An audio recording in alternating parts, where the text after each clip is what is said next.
Bonjour, c'est Stéphane Kaplanuk, cofondateur du site toutpoursagloire.com.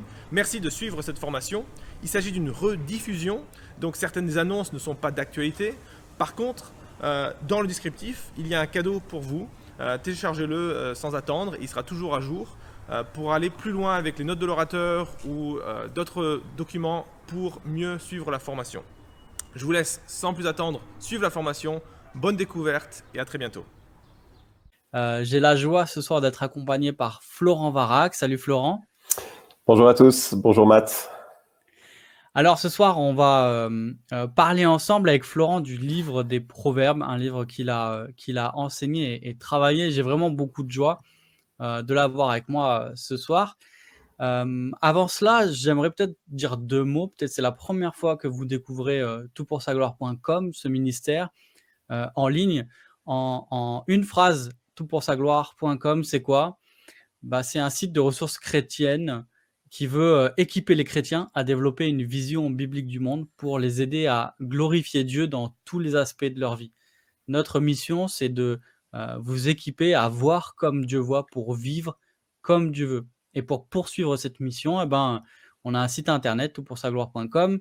On a des formations en ligne comme la formation de ce soir, des soirées. Alors, il y a une série où on parcourt des livres de la Bible.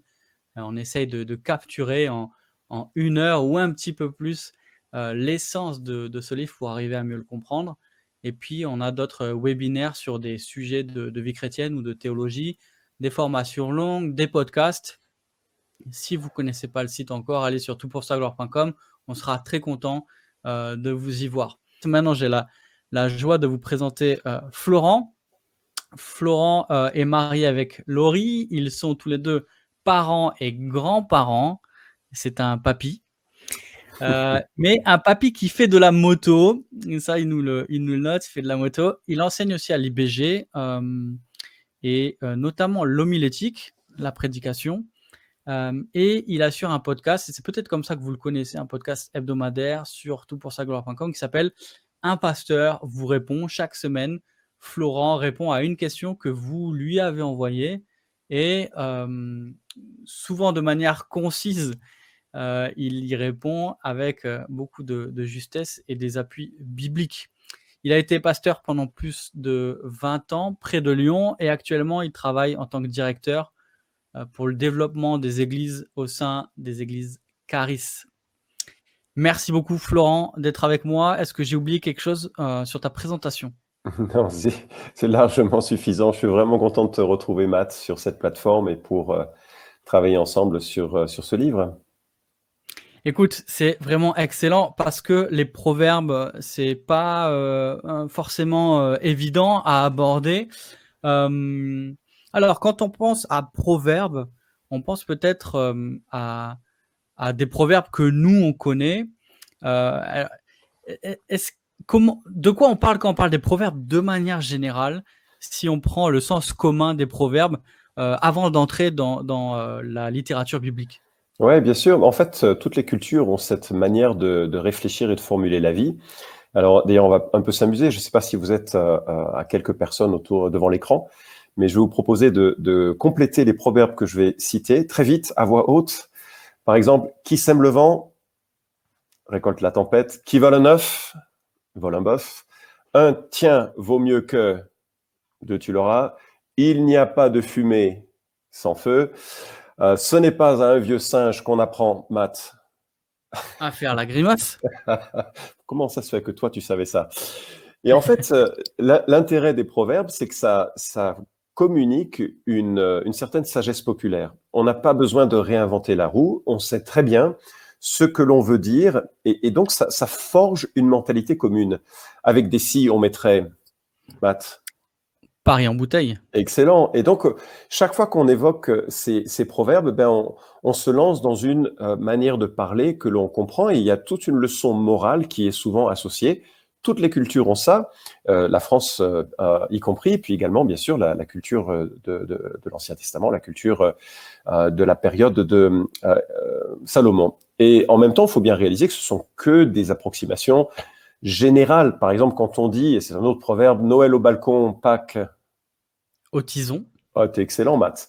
C'est pas une annonce météorologique, c'est un proverbe qui reflète ce qui se produit généralement, mais ce n'est pas quelque chose sur lequel on pourrait mettre sa main au feu. Donc voilà, c'est une sagesse populaire des cultures environnantes et elles sont plus ou moins plus profondes, plus ou moins profanes, plus ou moins pertinentes, plus ou moins utiles, mais elles reflètent une certaine manière commune de voir la vie. Ouais, souvent c'est du bon sens, quoi, du sens C'est ça. commun. Mm. Du coup, qu'est-ce que tu dirais, est-ce qu'il y a des similitudes, des points de contact et des points de contraste avec les proverbes? Et finalement, en fait, comment tu définirais les proverbes, peut-être au regard de ce qu'on vient de dire sur, les dictons, qu'on connaît dans la culture populaire?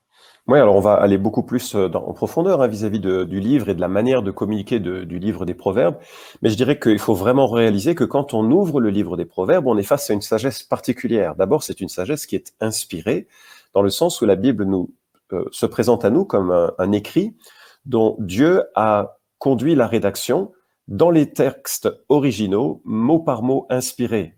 Toute l'écriture est inspirée de Dieu, nous dit 2 Timothée 3,16, et 2 Pierre 1, 20 et 21 nous dit que c'est poussé par le Saint-Esprit que des hommes ont parlé de la part de Dieu.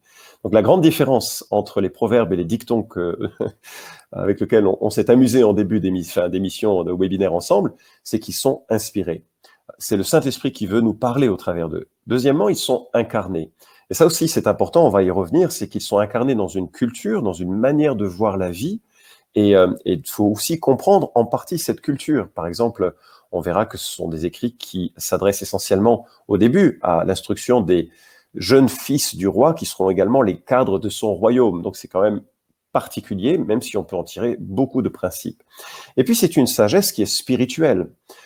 Contrairement à la dicton populaire, par exemple, on ira tous au paradis avec ce chant qui a régné dans les pensées sur cette question, elle est spirituelle parce que elle intègre profondément la personne de Dieu, la perspective de Dieu, et elle oriente une manière de vivre et une sagesse populaire en fondant cette sagesse sur l'existence et la manifestation de Dieu dans une vie. Elle est également rédemptrice parce qu'elle vise à préparer le chemin de la rédemption ou à baliser le chemin de ceux qui sont sauvés. Et enfin, elle est incomplète. Alors, je ne veux pas dire en cela que l'écriture est incomplète, l'écriture est complète, mais du temps où Proverbe est écrit, l'écriture était incomplète. Et donc, elle nous révèle une partie de la pensée de Dieu, mais elle fait un peu comme du sel, un plat trop salé, elle donne soif d'en savoir plus, de voir plus, et bien sûr, le plus vient progressivement encore et se manifeste avec toute sa splendeur en la personne de Jésus, qui est la sagesse incarnée. Excellent. Écoute, j'ai oublié de dire un truc au début, je vais le dire rapidement. Bien sûr. 2 choses. La soirée, là, on va parler donc du livre des Proverbes, c'est pour ça qu'on est tous là. Après, on aura une petite pause et après, on aura un temps de questions-réponses. Alors, si pendant l'exposé, vous avez des questions qui vous viennent, n'hésitez pas à les poser. Donc, il y a un petit lien Ask a question. Posez votre question sous la vidéo. Et donc, après la pause, on répondra à quelques questions qu'on aura sélectionnées. Voilà, j'ai rétabli l'oubli. Alors, quand on aborde les proverbes, parfois ça peut être un peu intimidant en fait, parce que on parlera tout à l'heure du contenu de cette collection de proverbes. Et finalement, comment on attaque les proverbes? Comment on rentre dans le livre? Est-ce qu'on vient piocher? Est-ce qu'on rentre par le début, comme tous les livres? Qu'est-ce que tu peux nous dire? Matt, j'ai une grande révélation à te faire. On attaque les proverbes par le chapitre 1. Ah Et ouais, en c'est fait, pas mal. Sympa. on est là pour parler de sagesse, donc je voulais communiquer cette grande sagesse. On commence le livre, en fait, comme tous les autres livres, et en fait, le début du livre, il est tellement important pour orienter l'objectif des proverbes. Je crois que ce que l'on va dire maintenant, c'est une orientation qui va être fondamentale, dans le sens vraiment étymologique du terme, pour comprendre l'ensemble du livre. Et si vous avez le livre des Proverbes avec vous, vous pouvez ouvrir au chapitre 1. Je vais juste lire les versets 1 à 4. Et il nous donne 4 objectifs. Et d'ailleurs, c'est rare que les livres contiennent en eux-mêmes, à l'intérieur d'eux-mêmes, les objectifs qu'ils comptent accomplir. Donc, on est privilégié parce qu'avec le livre des Proverbes, on sait exactement où est-ce qu'on va. Et Proverbe 1, versets 1 à 4, donc ça commence avec ce titre, Proverbe de Salomon, fils de David, roi d'Israël. Et voilà les 4 objectifs. Pour connaître la sagesse. Alors, je vais le lire, mais j'aimerais que vous notiez les 4 verbes qui sont évoqués et les 4 directions qui sont proposées. Pour connaître la sagesse et l'instruction, pour comprendre les paroles de l'intelligence, pour recevoir l'instruction du bon sens, justice, équité et droiture, pour donner au simple de la prudence, au jeune homme de la connaissance et de la réflexion. Et dès le début, donc, on voit cette notion de connaissance, et là, il s'agit du verbe qui évoque la connaissance intime, de noter, de remarquer. C'est quelque chose que j'appréhende moi-même, c'est pas simplement une connaissance intellectuelle. D'ailleurs, sagesse et instruction, dans les textes hébreux, c'est certainement pas la tête bien remplie. Il s'agit plutôt d'un appel à la conscience. Les proverbes cherchent à développer le cœur, la compréhension du bien et du mal, et une sagesse à vivre. C'est un appel au bien vivre, au vivre juste, plutôt qu'à une croyance saine. Deuxièmement, c'est comprendre. Comprendre, c'est-à-dire observer, considérer. D'ailleurs, on te demandera tout au long de la lecture du livre de considérer des chemins différents, parfois caricaturaux, parfois pas du tout caricatural, mais tellement réalistes, et de réaliser avec l'expérience négative qui est décrite que c'est pas un chemin à emprunter. Il s'agit d'observer, de comprendre. Ce sont des paroles de l'intelligence, c'est-à-dire qui permettent le discernement, la distinction. Il y a là la notion de vrai et faux, de bien et de mal. Et tout au long des proverbes, la vie est régulièrement présentée comme un contraste et comme une intersection. Et si le premier objectif, c'était un peu un coach du cœur, le second objectif, c'est un peu un GPS de la vie.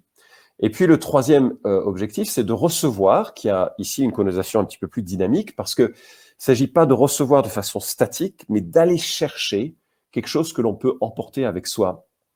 C'est une instruction qu'il faut que comme un chien, on lance un bâton, on va rechercher cette instruction pour que ça nous conduise et que ça nous oriente. Enfin, il s'agit de donner. L'idée, c'est de faire passer, de confier, de permettre au simple la prudence. Alors, il y a un terme absolument fabuleux dans le terme de simple, c'est quelqu'un qui est ouvert. C'est-à-dire qu'il a le crâne ouvert. Alors, c'est pas une belle métaphore, c'est-à-dire que ça rentre, ça sort. Il y a la première influence qui passe, il va dans cette direction, et une deuxième influence qui passe, il va dans une autre direction. Et en fait, le simple, c'est quelqu'un, et franchement, c'est une girouette. Et je me dis, dans un temps où on est abreuvé d'informations, on est abreuvé d'orientation, de perspectives, de sagesse sur la sexualité, sur tout un tas de sujets, sur l'éducation, faut pas forcément être ouvert à tout. Faut apprendre à refermer la case et justement, de voir que Dieu, il nous apprend des choses au travers de ce livre. Alors, je sais pas si tu as remarqué, mais il est dit aux jeunes hommes.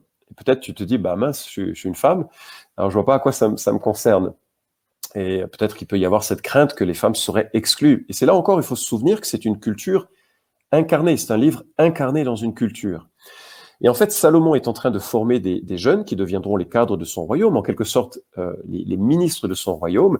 Mais en aucun cas, cela exclut que la sagesse s'applique aux femmes. D'ailleurs, il y a 14 références à une mère dans le livre des Proverbes, toujours de façon honorable. On voit également que il s'agit de ne pas rejeter cet enseignement de la mère. Et donc la mère, elle est pleine d'intelligence, elle est pleine de sagesse, et elle transmet une instruction. La sagesse divine est présentée sous les traits d'une femme en Proverbes chapitre 8, et l'excellent poème de la fin du livre présente le parcours d'une femme excellente sur l'excellent site de TPSG, toutpoursagloire.com. Je fais un peu de pub, Matt, c'est possible. Hein. Il y a une blogueuse du nom de Angie Velasquez Thornton qui a écrit un excellent article sur Proverbe 31. Je te propose vraiment de le découvrir. Et voilà. Donc, homme-femme, ça s'applique avec pertinence, avec doigté. Et puis, la sagesse, elle est également contrastée avec le rejet du mal. Ce mal qui veut s'immiscer un petit peu dans notre chemin. Et donc, c'est toujours, OK, je vais dans cette direction, c'est-à-dire que je rejette une autre direction. La sagesse, elle est pour Dieu et elle est contre le mal. Voilà pour la direction qui nous est donnée au tout début du chapitre. Maintenant, on s'appuie sur quoi ? En fait, toujours au tout début de ce chapitre, au verset 7, on a l'une des deux clés, à mon sens, de lecture, ou du moins de l'orientation de ce livre. Et le verset 7, la crainte de l'Éternel est le commencement de la connaissance. Les insensés méprisent la sagesse et l'instruction. Tu vois déjà ce contraste. Et tout commence par la crainte de l'Éternel. Alors, ça peut surprendre, et il faut réaliser qu'en hébreu, le mot crainte couvre plein de choses. Ça peut être la terreur, littéralement, être terrorisé, comme ça peut être l'émerveillement respectueux. Et tu as toutes les nuances. De quoi est-ce qu'il s'agit ici? De tout ça. Parce qu'en fait, il faut bien réaliser que nous sommes devant un Dieu qui est aussi un feu dévorant. Un Dieu qui jugera et dont la vie, devant qui nos vies sont juste en toute transparence, quoi. On ne peut pas se cacher de lui. Et donc, il y a l'idée que moi, je ne peux pas trouver dans mon propre cœur, et ce sera la deuxième clé qu'on verra, toutes les ressources de la vie et de la sagesse. J'ai besoin qu'elles me viennent d'un extérieur. Et Dieu se présente à moi comme celui que je suis invité à respecter. Et lui va m'instruire. Parce que je sais que, en fait, même Galate le dit ainsi, Dieu il nous met le Saint-Esprit en nous pour qu'on fasse pas ce qu'on a envie de faire. Parce que depuis que le serpent a réorienté notre conscience sur notre indépendance et notre autonomie, Dieu veut réorienter notre conscience sur lui, sa sagesse, sa bonté, est un choix à faire. Et donc la crainte de l'Éternel, c'est le commencement de l'instruction, de la connaissance, de la sagesse. Il y a une question là de posture et d'attitude. Il paraît que Rousseau, qui n'était pas connu pour aimer Dieu ni avoir beaucoup de respect pour Dieu, on lui aurait dit, alors j'ai pas trouvé où ça se trouvait, et puis voilà, c'est une anecdote de toute façon, on lui aurait dit, mais qu'est-ce que tu vas dire à Dieu lorsqu'il te demandera des comptes de tout ce que tu as dit sur lui? Et il aurait répondu, et c'est un peu lol, je me justifierai. Non, bonhomme, tu te justifieras pas. Il n'y a personne qui se justifie devant Dieu, parce que son jugement est juste. Il y a pas... Quand il dit, tout le monde dit, oui, c'est vrai. Et il est un Dieu qui juge. Alors, Godet, qui est un pasteur qui a un siècle et demi, écrit « Qui n'a pas la crainte de l'Éternel est incapable d'acquérir une connaissance digne de ce nom. Une sagesse qui ne repose pas sur une foi morale en Dieu ne repose pas sur une foi, ne sera jamais, la sagesse. Qui dédaigne cette condition de toute véritable science est un insensé. » Ici, comme dans beaucoup d'autres passages, les termes qui désignent la folie, l'absence de sagesse, en viennent à exprimer également la notion d'impiété et d'éloignement de Dieu. Par connaissance et science, l'auteur n'entend pas l'intelligence de vérité abstraite et de l'ordre spéculatif, mais de celle de l'ordre moral et religieux. Alors, voilà, ça commence par la crainte de l'Éternel. Ça veut dire que ça commence par une disposition de cœur. Tu peux pas rentrer dans le livre des Proverbes sans avoir cette disposition de cœur en disant « Seigneur, mes chemins sont tordus et je veux marcher devant un Dieu qui est juste et saint et je prie que tu m'instruises. Je reconnais que j'ai besoin d'instruction. » Ah, c'est formidable c'est une attitude. Sans cette attitude, Proverbe, ça va être comme de l'eau sur les plumes d'un canard. Ça coulera, ça passera, ça n'aura aucune incidence. Et cette crainte de l'Éternel, c'est pas simplement la crainte d'un Dieu qui jugera, mais c'est aussi la crainte d'un Dieu qui connaît la vie et qui en connaît les conséquences lorsque l'on commet des actes répréhensibles. C'est-à-dire que tu verras tout au long du livre qu'il y a beaucoup de mises en garde sur les conséquences du mal, et elles sont saisissantes de vérité. Mais ces conséquences-là ne sont pas forcément des jugements directs de Dieu. C'est simplement que Dieu sait que si on dérape, et qu'on dérape de façon prolongée, etc., on va finir par tomber dans les pièges de ce dérapage. Si tu es contrôlé par la colère, la Bible te donne dans le livre des Proverbes, un certain nombre de conséquences qui sont très, très, très fortes. Si tu te donnes à l'adultère, Proverbe 5 liste une liste assez importante de conséquences de cette immoralité. Elles ne sont pas forcément des jugements de Dieu, mais directement, mais elles sont les conséquences de ce qui va se passer. Donc il y a craindre Dieu, c'est pas simplement craindre une personne qui peut tout de suite, c'est un peu la notion du père fouettard, c'est pas du tout ça, pas forcément ça. Si tu es en Christ, tu n'as pas besoin de ça, mais tu peux être conduit par les conséquences de ton mal. Bien sûr, Dieu peut reprendre ses enfants, comme il l'a fait avec Ananias et Saphira, comme il le fait de façon bienveillante en Hébreux 12. Hein, il est question d'un père qui corrige les enfants légitimes, et donc voilà, il faut qu'on s'attende à ce que Dieu nous corrige. Mais l'idée, c'est que je garde en tête que Dieu est vraiment au-dessus de mes voies et que je dois vivre devant lui. Je parlais de deux fondements. Le premier, donc, c'était celui de cette crainte, et le deuxième, il nous est donné un petit peu plus tard, lorsqu'il est question de garder son cœur. Mais juste avant, je voudrais juste signaler une boucle intéressante qui est une des clés. Ça va, Matt? Tu es suffisamment patient avec moi? Ouais, juste, si j'ai bien compris ce que tu nous dis, on peut pas penser la sagesse de la Bible en général, des proverbes en particulier, sans la relation à Dieu. La sagesse, elle se place dans la relation avec Dieu, ce qui fait que, d'ailleurs, c'est une définition de la folie, hein, celui qui dit, c'est dans les psaumes, hein, le fou dit que Dieu n'existe pas. Du coup, est-ce que pour grandir en sagesse, il faut se rapprocher de Dieu? Comment juste pour rebondir ce que tu nous disais avant. Très, très clairement, enfin, d'ailleurs, celui qui m'aime, il gardera ma parole. C'est comme ça que Jésus en parle. Donc, il y a une notion, de toute façon, de toute la parole.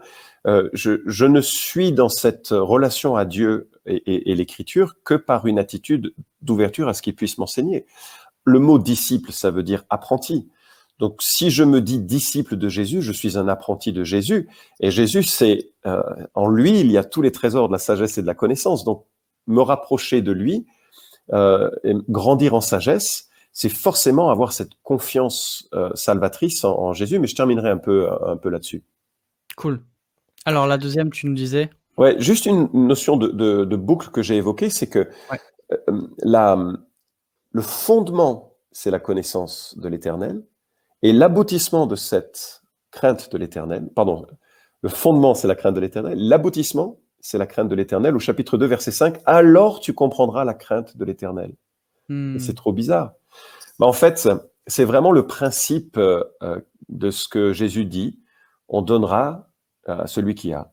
C'est-à-dire, plus tu crains l'Éternel, plus tu vas développer une finesse dans ton amour respectueux de l'Éternel. Et ce sera un cadeau du Seigneur. Parce qu'il va y avoir une plus fine appropriation de la personne de Dieu dans ton chemin de vie, et ça va se manifester. Et oui, donc je mentionnais la deuxième clé, c'est le fait qui nous est donné un peu plus loin dans le début, c'est en chapitre 4, verset 23, « Garde ton cœur plus que toute autre chose, car de lui viennent les sources de la vie. » Et le cœur, dans l'anthropologie biblique, c'est le centre de l'être humain. C'est pas le cerveau, c'est le cœur. C'est pas simplement une question affective, émotionnelle. Le centre des émotions dans l'Ancien Testament, c'était les tripes. À l'époque, un fiancé disait à sa fiancée, « Je t'aime de toutes mes tripes, de tout mon estomac. » C'est moins romantique aujourd'hui, c'est moins romantique. Mais à l'époque, c'était ça va, non, on le disait pas comme ça, mais c'était dans les tripes qu'on évoquait les émotions. Le cœur, c'est pas les émotions, c'est l'intégralité de l'être. Et en fait, c'est du cœur que vienne toute la crasse, nous dit Jésus en Matthieu chapitre 15. Et donc, c'est dans le cœur qu'il faut mettre plein de trésors. Et que notre cœur a besoin de renouveau. C'est pour ça que le prophète Ézéchiel nous parle d'un cœur nouveau que Dieu nous donne dans la nouvelle alliance en Jésus. Mais il y a cette notion que je dois piloter ma vie de l'intérieur. Le livre des Proverbes n'est absolument pas un comportementalisme. Le comportement que j'ai, il doit refléter le cœur qui grandit dans la crainte de l'Éternel et dans la connaissance de Dieu. Et c'est le comportement qui témoigne de ce qui est dans mon cœur. C'est comme ça que ça marche, en quelque sorte. Bref, et pour résumer, l'art de bien vivre, ça commence avec la crainte de l'Éternel, ce qui génère la connaissance de Dieu et un changement de cœur, avec une vie pleine de sagesse, dans les pièges de la vie, nombreux, qui cherchent à nous faire tomber. Moi, je trouve que la vie, elle est compliquée, elle est complexe. Il y a plein de pièges. Pièges vis-à-vis de soi-même, pièges vis-à-vis de sa famille, pièges vis-à-vis du travail. Et Dieu veut nous conduire. Et un commentateur écrit, le thème principal des proverbes est que la sagesse procède de la révérence et de la confiance en Dieu. Nos actions reflètent notre caractère intérieur et vice-versa. En honorant Dieu par notre vie et en suivant sa sagesse, nous pouvons nous attendre à faire l'expérience de la bénédiction, de la bonté de Dieu. Voilà pour cette introduction, entrée en matière dans le livre des Proverbes. Ouais, merci pour ces 4 clés en tout cas. Alors, quand on commence par le chapitre 1, donc on a l'introduction. Après on a, quelques discours, enfin qui sont présentés, comme des discours Ouais. et puis après on a l'impression d'avoir juste une collection, de dictons, une collection de proverbes. Alors c'est difficile, je trouve, quand on lit le livre, de discerner une structure au livre. Souvent, on parle de structure. Ici, à TPG, on aime bien parler de la structure des livres parce Ouais. que souvent, la structure, la forme nous dit déjà quelque chose du fond. Et la structure, souvent, nous aide à discerner un message. Ma question est la suivante, mais est-ce qu'on peut discerner une structure dans le livre des Proverbes? Et si oui, alors qu'est-ce que toi, tu as discerné comme structure? La question est posée. J'ai pas osé la faire. Alors, écoute, avant de parler de la structure, il faut comprendre le genre dont il est question. Quand on parle de genre, et ça c'est une clé d'interprétation utile et d'abord de l'ensemble de l'écriture, on remarque que la Bible est un ensemble de 66 ouvrages, 66 livres, qui sont pas du même registre. Donc on a des écrits qui sont narratifs, ils racontent une histoire.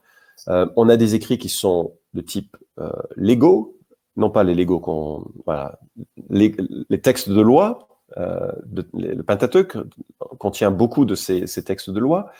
On a également un genre, souvent que l'on distingue de façon particulière, les psaumes.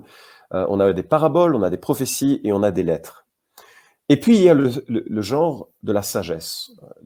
Les érudits parlent de littérature sapientiale. Et franchement, si vous sortez ça autour d'un café avec des amis, que penses-tu de la littérature sapientiale de l'écriture? Ça en jette, quoi. Mais en fait, c'est juste... Il faut pouvoir le définir derrière, sinon on passe pour un... Oui, c'est ça. Donc ça fait pour un partie... idiot.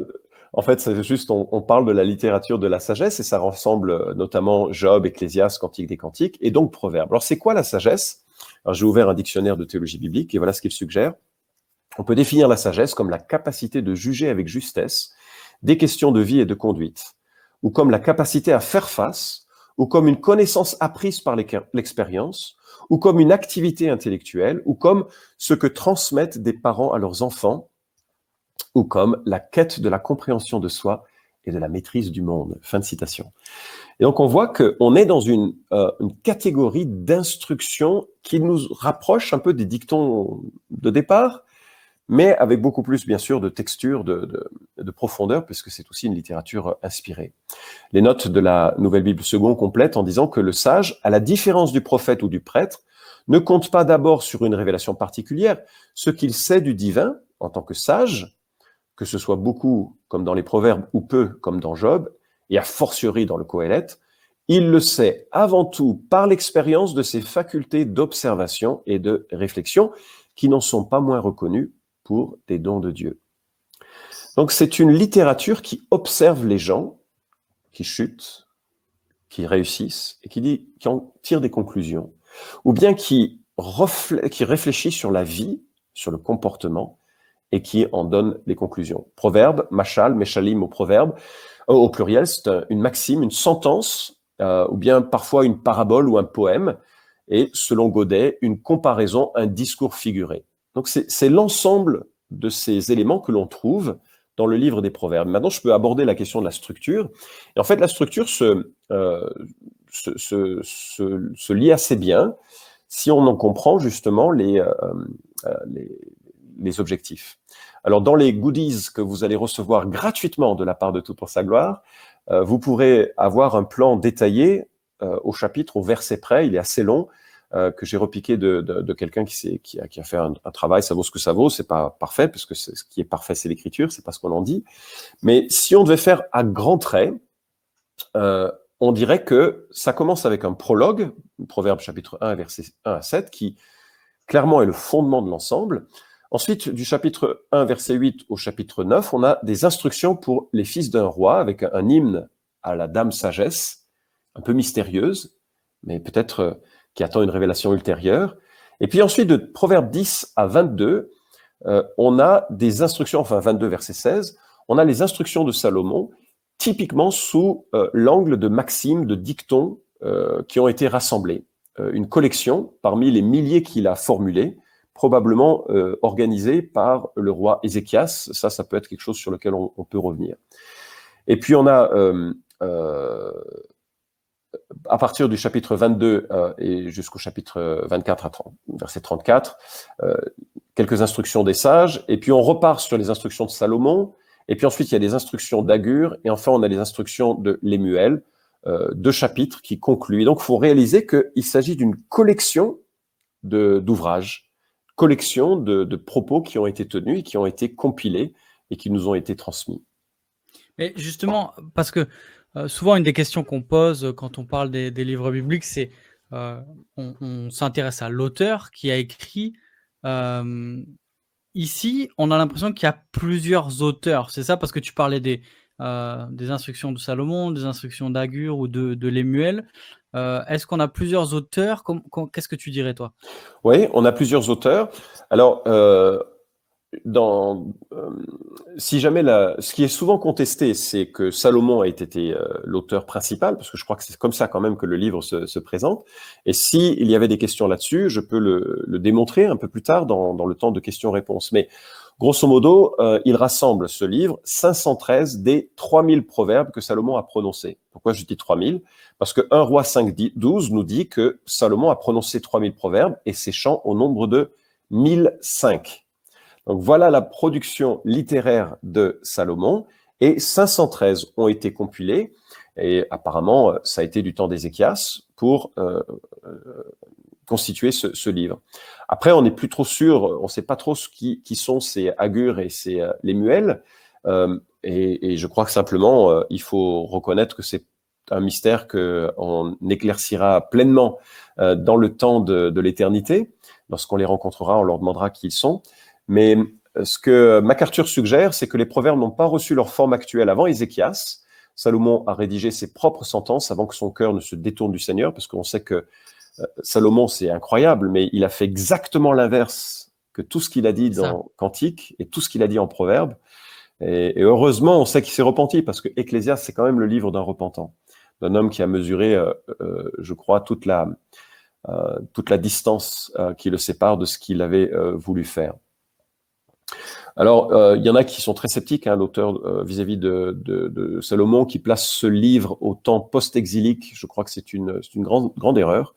Et je peux en parler, c'est plus technique, mais je peux en parler si c'était nécessaire tout à l'heure. Ok, alors, je te propose qu'on retourne dans le livre. Yes. Tu nous as donné tout à l'heure 4 clés qu'on trouvait dans l'introduction. Mais quand on lit les proverbes, on a l'impression qu'il y a des choses qui reviennent. On a l'impression qu'il y a des thèmes qui reviennent. Certains thèmes reviennent plus que d'autres.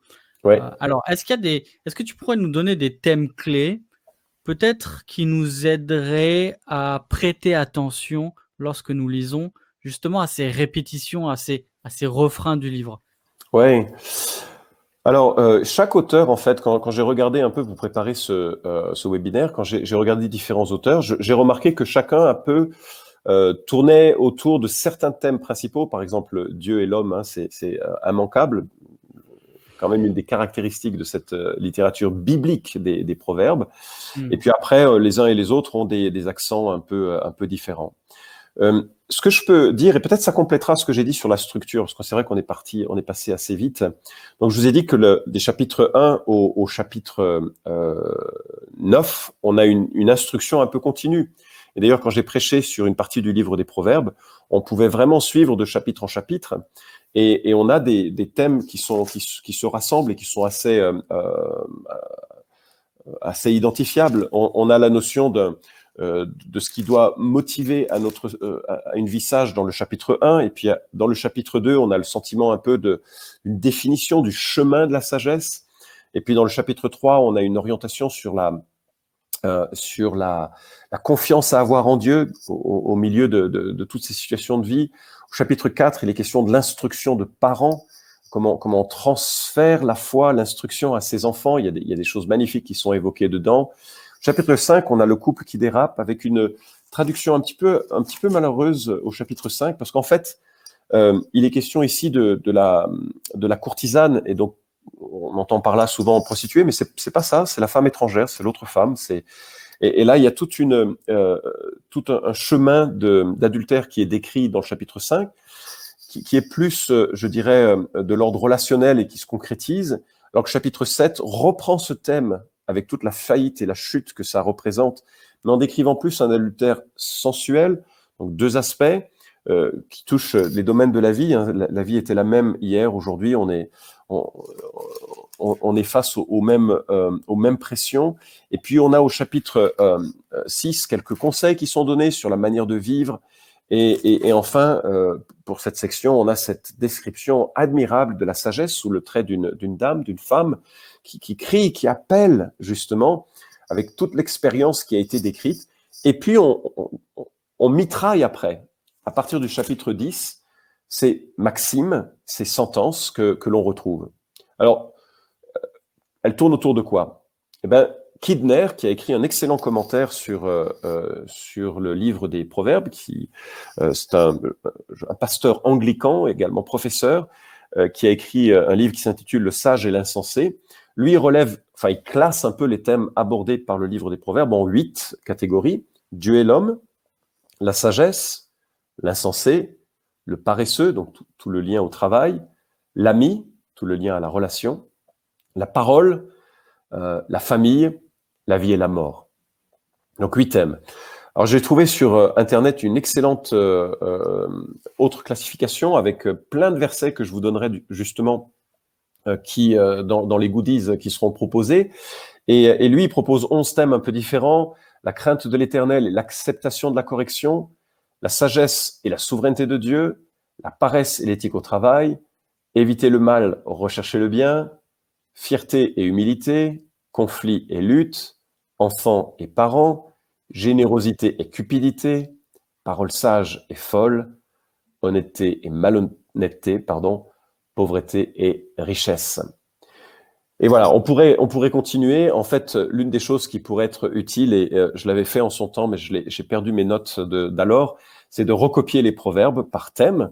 Et puis, vous auriez à ce moment-là, quels sont les thèmes les plus fortement soulignés tout au long de la lecture. Mais grosso modo, vous avez vu que dans ces 2 listes que j'ai citées, il y a des redites. Il va y avoir des questions, il va y avoir des propos sur la manière de parler, justement. Il va y avoir des propos sur la manière de travailler. Et tout ceci sont là pour nous instruire et en utilisant différents procédés pour nous rendre attentifs à l'instruction qui nous est proposée. Excellent. Alors merci. On vous mettra ces listes. Je sais qu'on a passé rapidement, mais vous les aurez dans les documents qu'on vous enverra. Alors, on l'a dit, les proverbes cherchent à nous transmettre, à nous communiquer cette sagesse. On l'a dit, cette sagesse, elle commence par la crainte de Dieu. Elle n'est pas juste intellectuelle. Elle vise à transformer notre conduite sous le regard de Dieu, en transformant notre cœur. Mais concrètement, comment les proverbes cherchent à nous instruire? Quels sont les procédés qu'elle utilise pour accomplir ça? Alors, j'en ai recensé plusieurs et on va les passer en revue. Vous aurez la liste dans le document proposé. Mais il y a 11 procédés littéraires qui existent et pendant qu'on discutait avec Matt juste avant, je me suis dit, il y en a peut-être un 12e, donc je vous le livre pour le même prix ce soir. Mais je vais en faire la liste, puis on va regarder quelques exemples. Il y a la maxime, il y a l'admonition, il y a le contraste, il y a la comparaison, il y a la question rhétorique, il y a la liste morale, il y a le poème de sagesse, il y a l'histoire morale, il y a l'observation de vie, il y a l'humour, il y a l'ironie, et puis je dirais peut-être une dernière, la motivation par les conséquences. Mais donc, ce sont des procédés, et c'est pas strict, hein, il faut pas s'imaginer des barrières strictes entre ces différentes manières d'aborder les choses.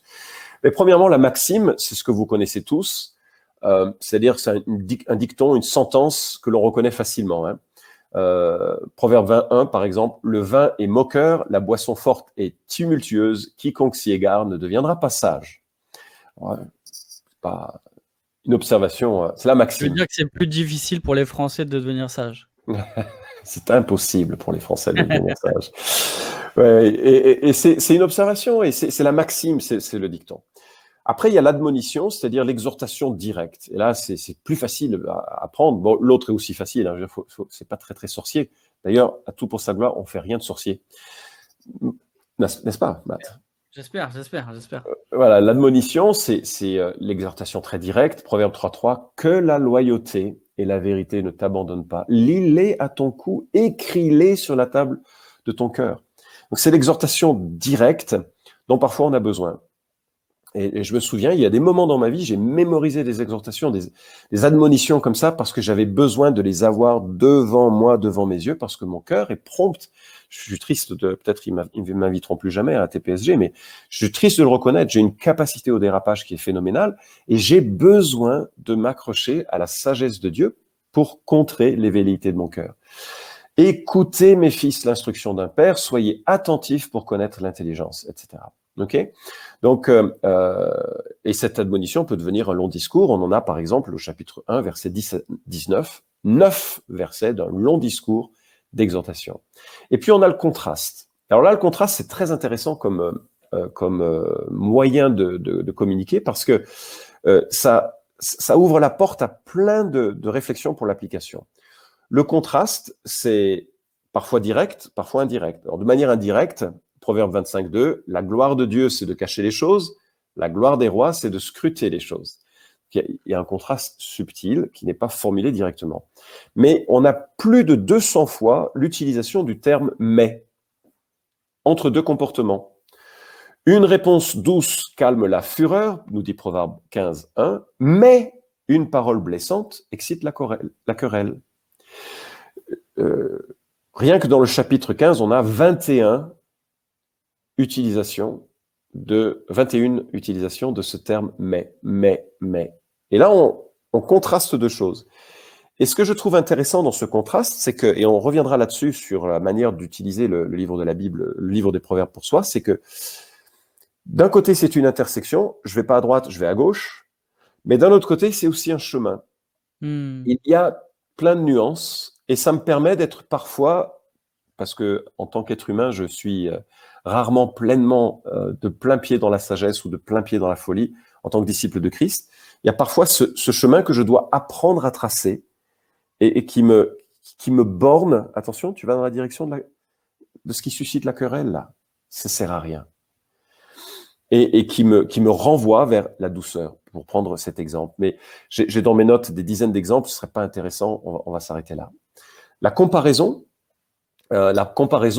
généralement associe une situation réelle avec une leçon morale. Par exemple, dans lequel je peux... un frère offensé est pire qu'une ville forte, et les querelles sont comme les verrous d'un donjon. Tu vois le contraste ? Et c'est vrai qu'un frère offensé, moi je vois tellement de mes frères et sœurs dans les églises sont des professionnels de l'offense. Dans le sens où, comme ils ont de la peine à pardonner rapidement et facilement, et comme ils se torturent leur cerveau sur les motivations des uns et des autres, ils se ferment aux autres, ils se ferment aux anciens, ils se ferment aux pasteurs. Et alors, ils sont absolument convaincus que ça va être comme ça. Et la comparaison, c'est comme les verrous d'un donjon. Et crois-moi, enfin, j'ai jamais essayé de déverrouiller un donjon, mais je peux te dire une chose, ça se fera pas comme dans les films où un coup d'épaule et ça saute. Ça, c'est dans la série Die Hard, mais c'est faux. Question rhétorique, autre manière ou processus qui est utilisé, dont on pose une question dont la réponse est évidente. Qui est monté au ciel? Qui en est descendu? Qui a recueilli le vent dans ses poings? C'est pas toi. Bien sûr, ça, c'est typiquement. D'ailleurs, Dieu utilise ce moyen littéraire pour mener Job à réfléchir à sa perspective et à comprendre un peu plus qui est Dieu. Il y a la liste morale qu'on retrouve à plusieurs reprises. Il y a 6 choses pour lesquelles l'Éternel a de la haine, même 7 qu'il a en horreur. Alors, c'est une liste morale. Il y a peut-être là une notion de gradation sur certains problèmes qui sont peut-être plus importants que d'autres, qu'il faut réfléchir. Ce qui est très intéressant, c'est que dans cette liste morale, le verset 17 du chapitre 6, les yeux hautains, c'est en premier. L'orgueil passe avant tout le reste. Mais j'ai rarement vu dans l'Église qu'on se souciait de l'orgueil comme le premier des péchés. Marrant, hein? Et donc, il y a des tas de choses intéressantes comme ça à découvrir. La langue trompeuse. Les gens, ils tweetent n'importe quoi, ils postent n'importe quoi, ils trompent par leur langue, mais c'est pas un problème. Mais ça, c'est une chose que l'Éternel a en horreur. Donc, il y a une instruction comme ça qui prend du relief. Les poèmes de sagesse, notamment typiques, hein, fin du livre avec le Proverbe 31, j'ai déjà mentionné l'excellent article d'André Velasquez Thornton. Les histoires morales. Alors, le jeune homme qui se fait happer par une femme très ambitieuse pour coucher avec lui, en Proverbe 7, ça serait l'exemple typique. Les observations de vie, Proverbe 18:8, les paroles du rapporteur sont comme des friandises, elles descendent jusqu'au fond des entrailles. C'est pas vrai ça? Pourquoi est-ce que les magazines People ont tant de succès? Ben, c'est des friandises. On veut tout savoir d'Angelina Jolie. C'est ça son nom, hein? Ouais, mais je sais pas, je connais pas ces actualités, je peux pas te renseigner, Florent. Matt, Ouais, désolé. à quoi tu passes tes heures? Il y a des observations qui deviennent aussi source d'enseignement. Par exemple, toujours dans Proverbe 14:10, donc oui, toujours en Proverbe, le cœur connaît sa propre amertume et un étranger ne saurait partager sa joie.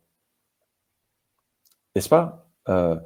Il y a un certain isolement de l'existence, dans l'amertume, dans la joie. Proverbe l'observe et il en parle. C'est bien d'en prendre compte. Et puis, il y a l'humour qui est utilisé.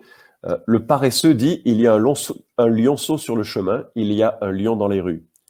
Qu'est-ce que ça veut dire? Je ne peux pas aller au travail, je risque de me faire dévorer. Puis il continue, la porte tourne sur des gonds et le paresseux sur son lit. L'humour est évident, et puis après, il devient cinglant. Le paresseux est plus sage à ses propres yeux que 7 hommes qui répondent avec bon goût. Waouh! Et il y a plein de choses à tirer là-dessus. Parfois, c'est l'ironie de l'impasse, et c'est le dernier observation que je ferai. Un jour, mon fils, je crois qu'il était adolescent, il me dit « Mais papa, c'est incompréhensible, Proverbe. Écoute ça. » Il ouvre sa Bible, Proverbe 26, 4 et 5, il dit « Ne réponds pas à l'insensé selon sa stupidité, de peur que tu ne lui ressembles toi-même. Réponds à l'insensé selon sa stupidité, de peur qu'il ne devienne sage à ses propres yeux. » Et il me dit « Papa, on doit répondre ou on ne doit pas répondre à l'insensé ?» Et moi, je lui ai dit « Mais c'est exactement ce que Proverbe veut que tu comprennes. » Et il me regarde un petit peu interloqué. Tu peux pas répondre à un insensé parce que quoi que tu dises ou quoi que tu dises pas, ça marchera pas. Et c'est extraordinaire comme manière de le souligner parce que on est devant l'impasse et la vie parfois elle a des impasses. Il n'y a ni bonne ni mauvaise solution, toutes les solutions sont mauvaises. Donc voilà, on a parcouru très rapidement un ensemble d'outils pour nous faire comprendre le livre des Proverbes. Alors merci. Tu nous as donné des outils, des procédés qui sont employés dans le livre. Mais est-ce que toi, tu dirais qu'il y a des pièges à éviter ou au contraire, il y a des clés de lecture pour aborder le livre des Proverbes plutôt de manière plus générale?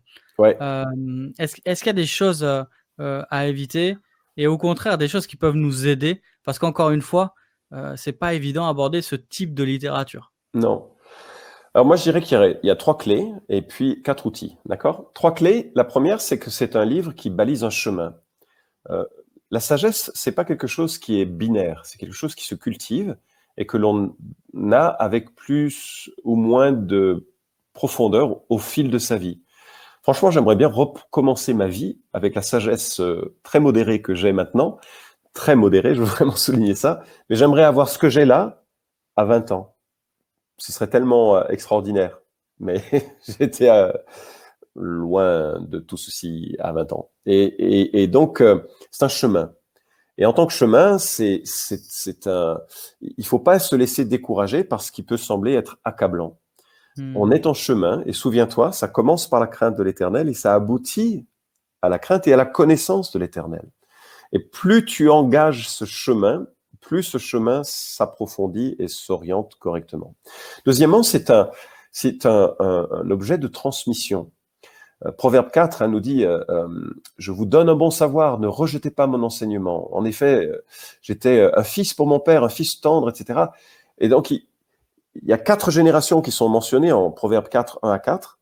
Et toute l'ambition qu'il y a là, et ça doit vraiment nous saisir en tant que parents, c'est que notre but, c'est que nos enfants sachent vivre, pas qu'ils sachent le salut comme des faits liés à des faits doctrinaux, mais que cette doctrine du salut les pousse à savoir vivre.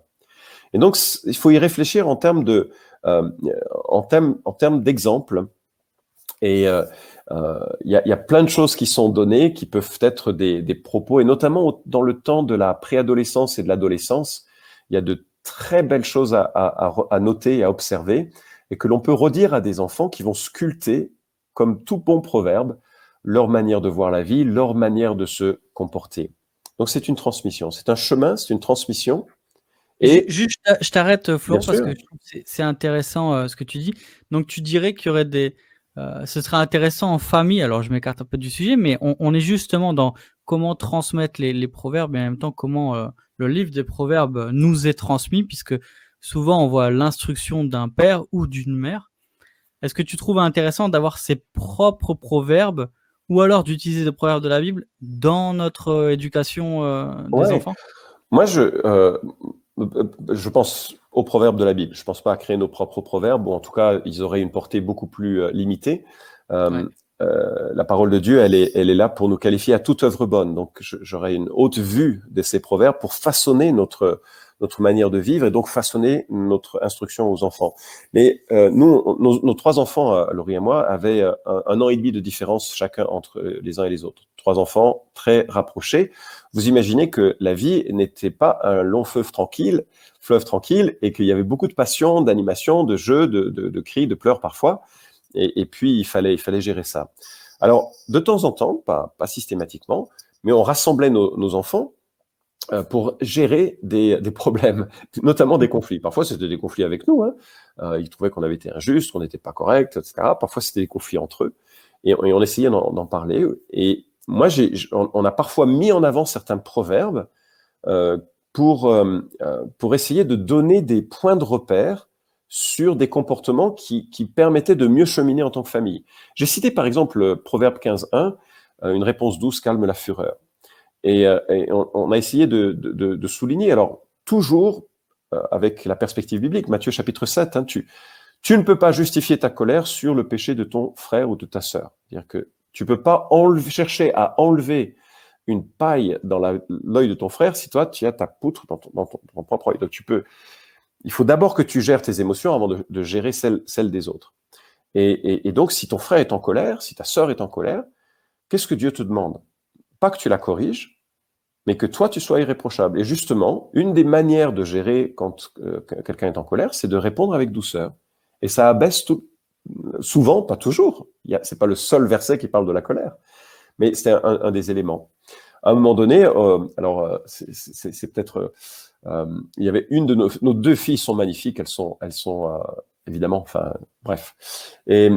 Mais il y en a une d'entre elles qui était particulièrement au courant de cela. et bon, il y a pas de souci non plus, c'était pas. Mais de temps en temps, on avait besoin de lui faire remarquer que la beauté sans cœur, c'était un peu comme un anneau d'or. C'était un peu cruel peut-être, mais sur un cochon. Voilà.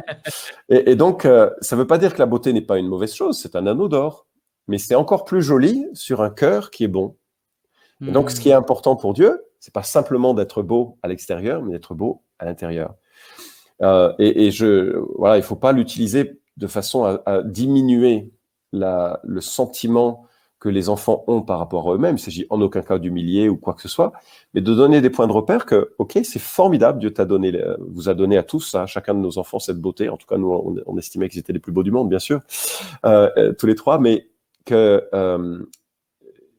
au-delà de ça, Dieu veut qu'on développe un cœur. Donc, c'est un lieu de transmission fabuleux. Et la 3e clé, et ça, c'est très important, ce sont des truismes. C'est quoi un truisme?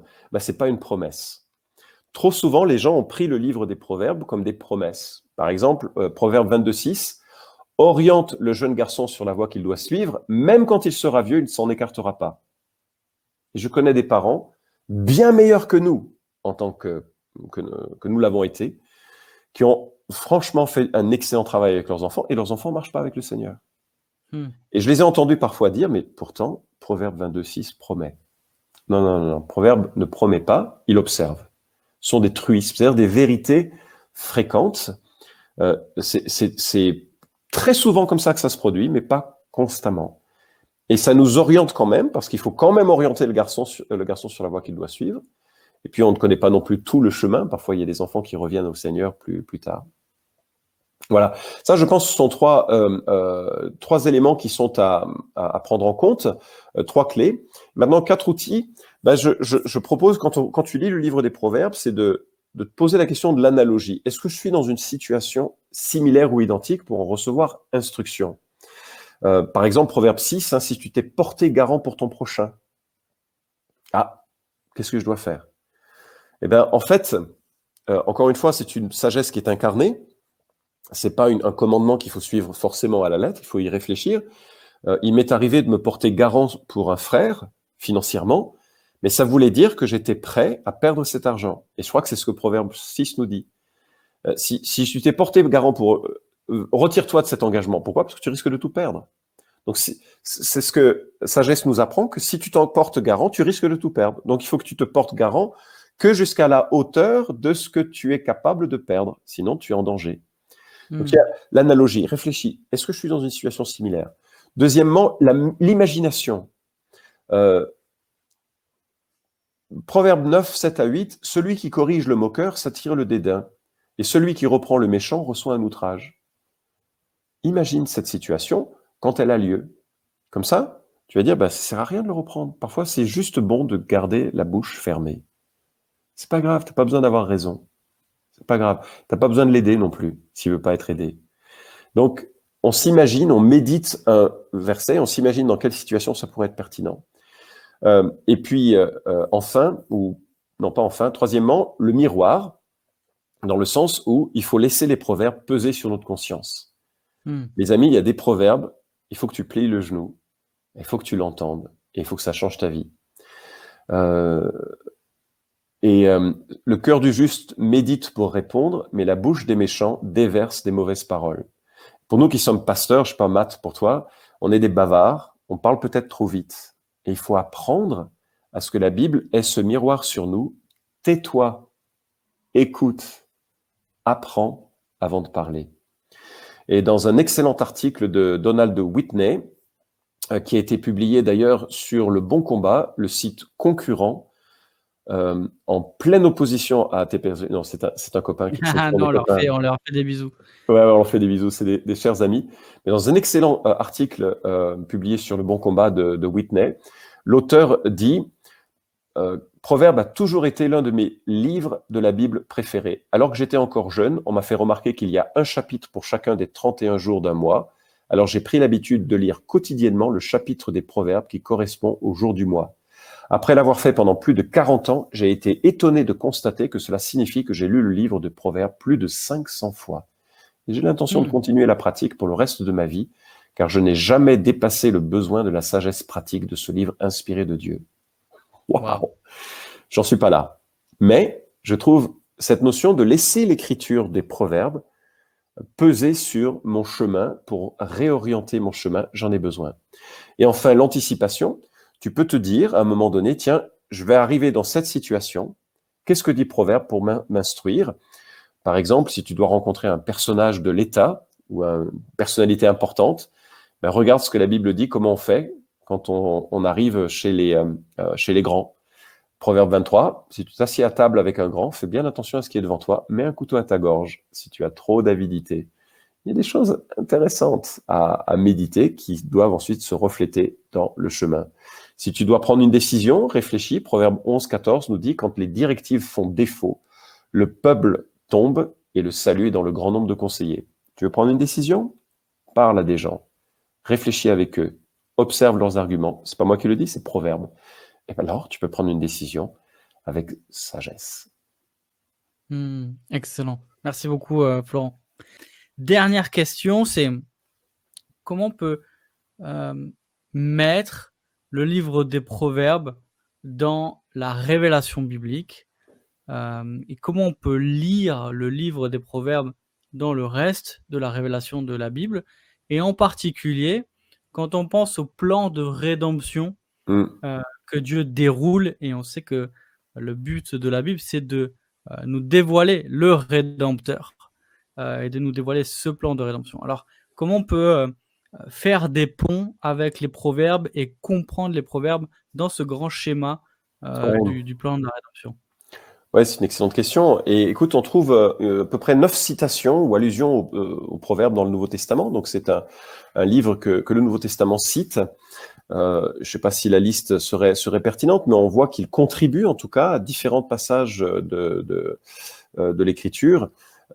Jésus cite Proverbes, Paul cite Proverbes, Pierre cite Proverbes, Jacques cite Proverbes, l'auteur aux Hébreux cite Proverbes. Donc c'est quand même une littérature qui pèse sur la grande histoire de la rédemption et la révélation du Nouveau Testament. Alors, comment est-ce que cette rédemption se façonne, se voit, se comprend dans le livre des Proverbes? Premièrement, il le révèle par le besoin d'une transformation. C'est un peu comme un livre qui révèle le problème. Il ne donne pas forcément l'entièreté de la solution.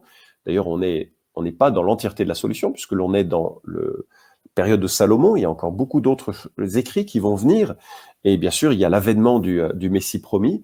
Donc, ce sont des choses qui sont en cours. Cette révélation est en cours d'être révélée, même si elle existe évidemment déjà à ce moment-là. Dieu a donné des histoires rédemptrices, des enseignements rédempteurs dès le début de la Genèse et tout au long de sa révélation. Néanmoins, le livre des Proverbes évoque la rédemption par le creux du problème. Pourquoi est-ce qu'il est question d'une éthique de travail? Parce que je suis paresseux. Pourquoi est-ce qu'il est question d'une éthique de la communication? Parce que j'ai le cœur dur. Pourquoi il est question d'une éthique du couple? Parce que j'ai l'immoralité dans mon cœur ou l'égoïsme dans mon cœur. Pourquoi est-ce tout ceci, ça révèle le péché. Et donc, ça crie le besoin de rédemption. Et bien sûr, quand il est question de péché, il est aussi question de mort, puisque la Bible dit que le salaire du péché, c'est la mort. Pas du péché d'un individu, mais le péché de l'humanité résulte dans la mort de l'humanité. Donc, ça révèle un gros problème. Et Kidner, que j'ai évoqué plus tôt, dit « Le livre des Proverbes emploie les mots « mort » et « mourir » entre 20 et 30 fois, et il fait allusion une douzaine de fois au Sheol, ou à Abaddon, destruction, à l'abîme, et au Réphaïm, ombre.